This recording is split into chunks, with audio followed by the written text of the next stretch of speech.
Hi folks, and welcome back. Hey, today we're going to do something a little bit different. Now, if it's video of our sailing, our travels, and our exotic locations that you're after, just go to our YouTube channel and check out our other videos. And don't worry, we'll be making more. But today what we're going to do is we're going to travel back in time and see how we added a solar array to Sunshine Daydream. Thanks for joining us.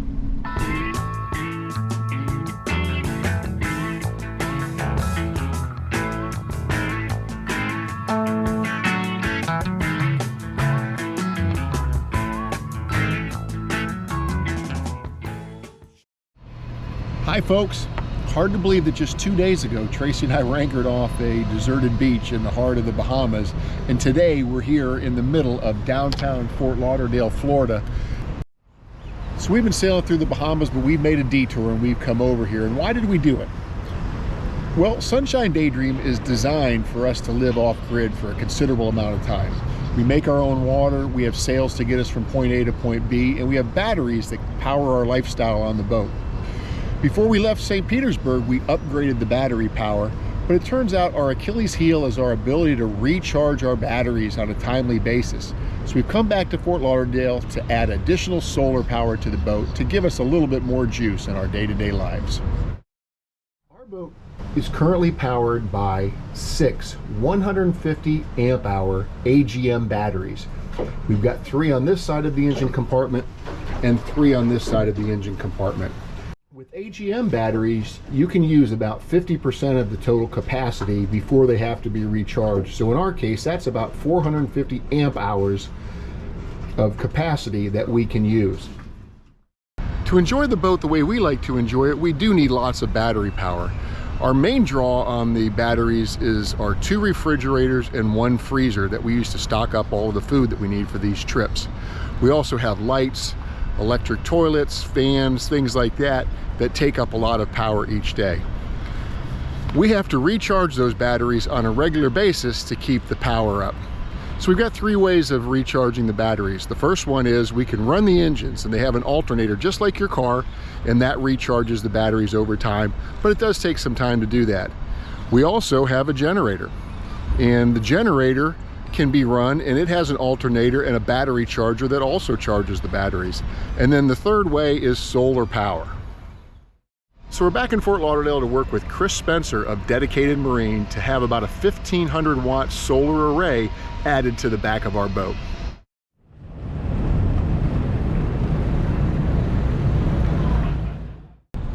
All right, so today's the day we get this project started.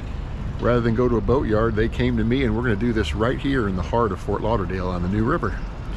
And hopefully nobody gives us a hard time about that.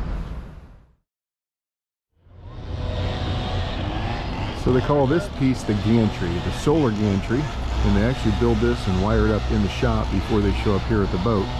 Saves them a lot of time once they get here. So these guys have kind of perfected the system of using the boom, you know, the main support for the sail, which is attached to the top of the mast. They take the sheet and they're going to attach it to this solar panel, and they're going to use that as a crane to lift this solar panel up onto the boat.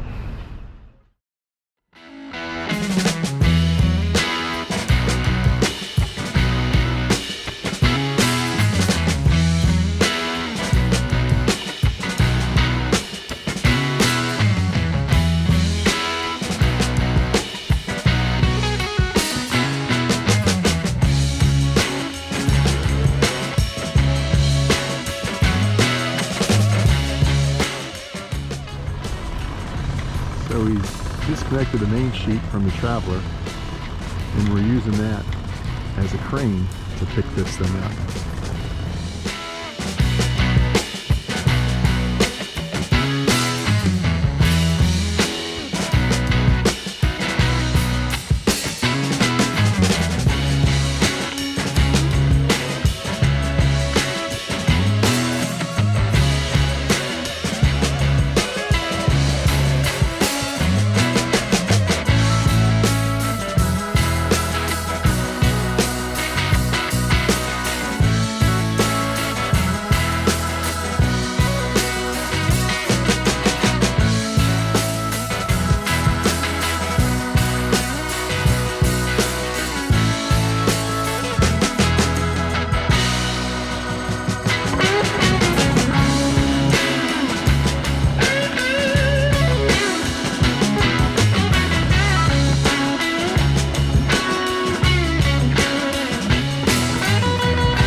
The Lagoon 42 came out of the factory with 3 solar panels already installed and 1 solar controller, and we're going to leave that in place, and that will continue to help charge the batteries.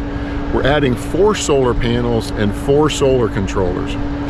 It's always best to have 1 controller for each panel so that if one of the panels gets shaded, it doesn't shut all the other panels down.